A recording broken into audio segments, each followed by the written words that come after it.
અને એ ઇન્વેસ્ટ કરેલો પૈસો જો કમાવા મળે તો મિત્રો તમારે કોઈ તકલીફ ઊભી નથી.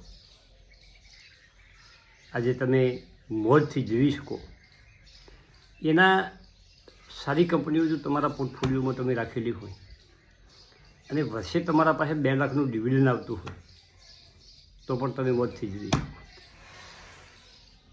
તમારી ઉંમર થઈ ગઈ હોય તો તમે તમારામાંથી એક પણ શેર વેચ્યા વગર તમે મોજ કરી શકો. એટલે તમે ભલે ગમે ઇન્વેસ્ટ કરો, તમારી શક્તિ હોય તો જમીનમાં ઇન્વેસ્ટ કરો, સોનામાં કરો, ચોદીમાં કરો,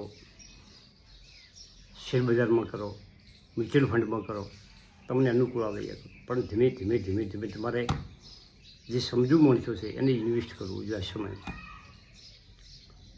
ઇન્વેસ્ટ કરેલો પૈસો ધીમે ધીમે કમાવા મળશે. તમે જેટલું નહીં કમાઈ શકો જિંદગીમાં એટલું તમારો પૈસો કમાઈ આપશે. પૈસાની સારી જગ્યાએ જો ઇન્વેસ્ટ કરશો તો પૈસા પાસે કમાવાની શક્તિ છે ઓલરેડી.